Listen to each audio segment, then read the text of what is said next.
Tamil menu சேனலிற்கு உங்கள் அனைவரையும் அன்போடு வரவேற்கிறேன். இன்னைக்கு நம்ம கிச்சனில் பீட்ரூட் அவல் உப்புமா தாங்க பார்க்க போகிறோம். அவல்ன்றது அரிசியிலேருந்து கிடைக்கிறது. அவல் 2 வகை இருக்குது, லேசானது, கொஞ்சம் கனமானது. அதே சிவப்பு அரிசினை பண்ணால் சிவப்பு அவல் கிடைக்கும், வெள்ளை அரிசியிலேருந்து எடுக்கிறது வெள்ளை அவல். ஸோ சிவப்பு அரிசியை வச்சு பீட்ரூட் சேர்த்து பீட்ரூட் அவல் உப்புமா தாங்க பார்க்க போகிறோம். எப்படி பண்ணலான்னு பார்க்கலாம் வாங்க. நம்ம இன்றைக்கி பீட்ரூட் அவல் உப்புமாவை 1.5 கப் சிவப்பு அவலை வச்சு தாங்க பண்ண போகிறோம். இந்த அவல் கொஞ்சம் லேசாக இருக்குது, ரொம்ப திக்காக இல்லை. ஸோ அதனால் ஒரு 2-3 தடவை தண்ணியை விட்டு நல்லா இதை அலசி எடுத்துக்கலாம். தண்ணி விட்டு அலசும் போது ரொம்ப ப்ரெஷர் கொடுக்காதீங்க, நொறுங்கி போயிடாமல் பார்த்துக்கோங்க. லேசாக அலசி எடுத்துக்கோங்க தண்ணியில் போட்டு. பார்த்திங்களா, நம்ம கழுவுற தண்ணியே பாருங்கள் எவ்வளோ சிவப்பாக வருதுன்னு. அது போக அந்த அரிசியோட நெல்லோட அந்த தோடெல்லாம் இருக்கும், ஸோ அது எல்லாமே அந்த தண்ணியில் போயிடும்.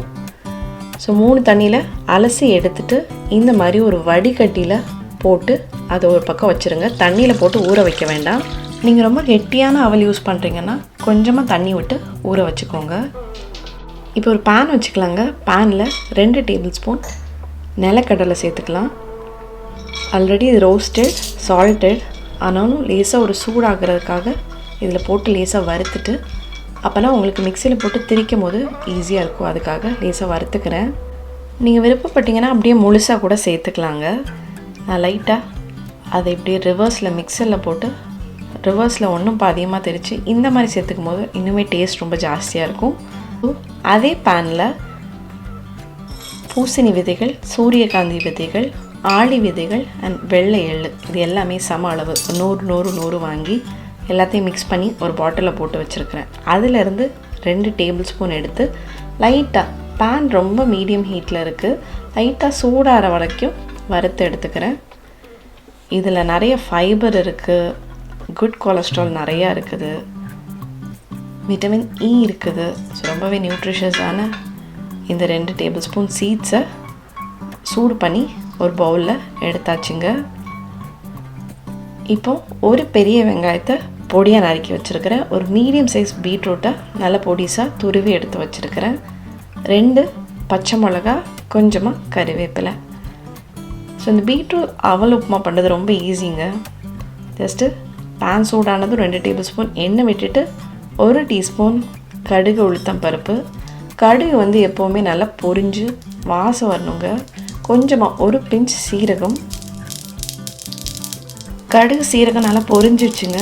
ஸோ இந்த சமயத்தில் நம்ம பொடியை நறுக்கி எடுத்து வச்சுருக்கிற பெரிய வெங்காயம், கறிவேப்பிலை, பச்சை மிளகா சேர்த்து நல்லா வதக்கி விட்டுக்கலாம். கலர்லாம் சேஞ்ச் ஆக வேண்டாம், வெங்காயம் ஜஸ்ட்டு சாஃப்டானா போதும். உங்களுக்கு காரம் ஜாஸ்தியாக வேணும்னா நீங்கள் பச்சை மிளகாயை பொடியாக நறுக்கி போடலாம், இல்லைனா எக்ஸ்ட்ரா பச்சை மிளகா கூட சேர்த்துக்கலாம். இப்போ துருவி எடுத்து வச்சுருக்கிற பீட்ரூட் சேர்த்துக்கலாம். ஸோ நல்லா வதக்கி விடுங்க அந்த எண்ணெயிலே. பீட்ரூட்டோட அந்த பச்சை வாசனை நிறைய பேருக்கு பிடிக்காது, ஸோ கம்ப்ளீட்டாக நல்லா வதக்கிக்கோங்க.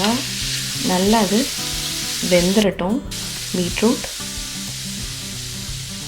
ஸோ இந்த சமயத்தில் 1/4 டீஸ்பூன் உப்பு சேர்த்துக்கிறேன். பீட்ரூட்லேயுமே ஏற்கனவே கொஞ்சம் உப்பு இருக்கும், கவனமாக சேர்த்துக்கோங்க. 1 டேபிள் ஸ்பூன் சர்க்கரை சேர்த்துருக்கிறேன். நல்லா கலந்து விட்டுடலாம். அந்த சூட்லேயே அப்படி அந்த சர்க்கரைலாம் நல்லா கரைஞ்சிருங்க. சர்க்கரைக்கு பதிலாக நீங்கள் நாட்டு சர்க்கரை கூட சேர்த்துக்கலாம். 1/4 டீஸ்பூன் மஞ்சள் தூள், 1/4 டீஸ்பூன் பெருங்காயத்தூள், அதையும் சேர்த்துட்டு நல்லா கலந்து விட்டுக்கலாங்க. நீங்கள் வேண்டாம்னா அந்த சர்க்கரையை ஸ்கிப் கூட பண்ணிக்கலாம். ஆனால் இந்த பீட்ரூட் அவல் உப்புமாக்கு உப்பு, இனிப்பு, புளிப்பு, காரம்னு எல்லாம் சேர்த்து தான் பிரமாதமாக இருக்கும். ஸோ கொஞ்சமாக தண்ணி சேர்த்து அந்த பீட்ரூட் வேகிறதுக்காக கொஞ்சமாக தண்ணி சேர்த்துட்டு மூடி போட்டு ஒரு 2 நிமிஷம் அப்படியே விட்டுடலாம்.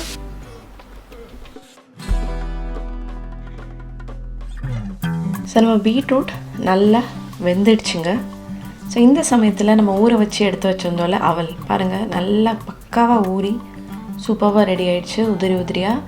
ஸோ ஸ்டவ் ஆஃப் பண்ணிவிட்டு இந்த அவலை சேர்த்துக்கோங்க. ஸோ இப்போ அரை மூடி எலுமிச்சம்பழத்தை மேலே பிழிஞ்சு விட்டுக்கோங்க.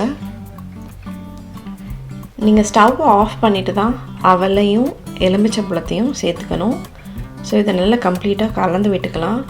ஸோ பீட்ரூட் வந்து அவலோட கம்ப்ளீட்டாக கலந்து எல்லாமே ஃபுல்லாக ரெட் ஆகிற வரைக்கும் கலந்து விட்டுக்கோங்க. ஸோ அவல் ரொம்ப சாஃப்டாக இருக்குங்க. ஸோ ஒரு ஸ்பேச்சுலா வச்சு அவல் உடையாமல் கலந்து விட்டுக்கோங்க. கொஞ்சம் டைம் எடுக்கும் அந்த பீட்ரூட்டெல்லாம் அந்த அவலோட சேர்கிறதுக்கு. ஸோ மெதுவாக நிதானமாக கலந்து எடுத்துக்கோங்க. ஸோ இந்த பீட்ரூட் அவல் உப்புமா ரொம்பவே டேஸ்ட்டாக இருக்குங்க. அது போக ரொம்ப ஈஸியாக நீங்கள் பண்ணிடலாம். பிரேக்ஃபாஸ்ட்டுக்கு ரொம்ப ஈஸியாக பண்ணிடலாம். ஸ்நாக்ஸுக்கு கூட நீங்கள் பண்ணி கொடுக்கலாம். ஸோ ரொம்பவே ஈஸியாகவும் இருக்கும், டேஸ்டியாகவும் இருக்கும், அது போக ரொம்ப ஃபில்லிங்காகவும் இருக்கும். ஸோ இந்த 1.5 கப் அவல் 3 பேர் தாராளமாக சாப்பிட்லாம்.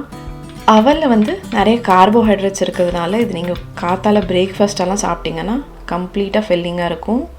ஸோ கொஞ்சம் டேஸ்ட் செக் பண்ணி பார்த்தேன், உப்பு கொஞ்சம் கம்மியாக இருந்தது, ஒரு பிஞ்ச் உப்பு சேர்த்துக்கிறேன். ஸோ நம்ம இப்போ வறுத்து எடுத்து வச்ச சீட்ஸ் எல்லாம் சேர்த்துக்கலாம். இந்த சீட்ஸ் எல்லாம் சேர்த்து நீங்கள் சாப்பிடும்போது இந்த அவல் உப்புமா இன்னுமே ரொம்ப இன்ட்ரெஸ்டிங்காக இருக்குங்க. ரொம்பவே நியூட்ரிஷியஸான பிரேக்ஃபாஸ்ட் ரெசிபின்னு சொல்லலாம். ஸோ எல்லா சீட்ஸையும் நம்ம சேர்த்தாச்சு. இப்போ நல்லா கம்ப்ளீட்டாக கலந்து விட்டுடலாம். ஸோ பாருங்கள் எவ்வளோ கலர்ஃபுல்லாக இருக்குது பார்த்தீங்களா? அப்படியே ஃபுல்லாக கம்ப்ளீட்டாக ரெட் ஆகிடுச்சு. நம்ம போட்டிருக்க சீட்ஸ் எல்லாம் அங்கங்கே பிரமாதமாக தெரியுது. ஸோ பச்சை கலரில் கொத்தமல்லி தூவி இப்போ இதை சர்வ் பண்ணிடலாம். பாருங்கள் மக்களே, பீட்ரூட் அவல் வச்சு ரொம்ப ஆரோக்கியமாக, ரொம்ப கலர்ஃபுல்லாக, ரொம்பவே டேஸ்டியான ஒரு அவல் உப்புமா ரெடி பண்ணியிருக்கிறோம். ரொம்பவே கலர்ஃபுல்லாக இருக்குது பார்க்குறதுக்கு. இந்த பச்சை வெங்காயத்தை மேலே தூவுறதுக்கு மறந்துடாதீங்க. அதுபோக நான் ஓமப்பொடி வச்சுருக்கிறேன். ஓமப்பொடி தூவி சாப்பிட்டிங்கன்னா ரொம்பவும் டேஸ்ட்டாக இருக்கும். கண்டிப்பாக இதை ஸ்கிப் பண்ணிடாதீங்க, கண்டிப்பாக ட்ரை பண்ணி பாருங்கள். இப்போ டேஸ்ட் பண்ணி பார்த்துடலாம். ரொம்பவே சூப்பராக இருக்குங்க. இனிப்பு, காரம், புளிப்பு, க்ரன்ச்சினஸ் சொல்ல வார்த்தையே இல்லை, அட்டகாசமாக இருக்குது. கண்டிப்பாக ட்ரை பண்ணி பாருங்கள். ஸோ எல்லாரும் இந்த வீடியோவை ரசித்து பார்த்துருப்பீங்க நம்புகிறேன். ஸோ இந்த மாதிரி விதவிதமான ரெசிபீஸோட வாரம் தமிழ் மெனு சேனல் நாங்கள் வீடியோஸ் போட்டுட்ருக்குறோம். தமிழ் மெனு சேனலை சப்ஸ்கிரைப் பண்ணாதவங்க கட்டாயம் சப்ஸ்கிரைப் பண்ணிக்கோங்க. கூடவே பெல் ஐக்கனை ப்ரெஸ் பண்ணிக்கோங்க. அப்போ தான் நாங்கள் போடுற வீடியோஸ் உடனுக்குடன் உங்களை வந்து சேரும். இந்த சுவையான, சுலபமான, ஆரோக்கியமான பீட்ரூட் அவல் உப்புமாவை உங்கள் வீட்டில் இருக்கவங்களுக்கு செஞ்சு கொடுங்க. சாப்பிட்டு பார்த்துட்டு எப்படி இருந்துன்னு மறக்காமல் கமெண்ட் பண்ணுங்கள். மற்றும் ஒரு ரெசிபியோட அடுத்த வாரம் மீண்டும் சந்திப்போம். நீங்களும் சமைக்கலாம்.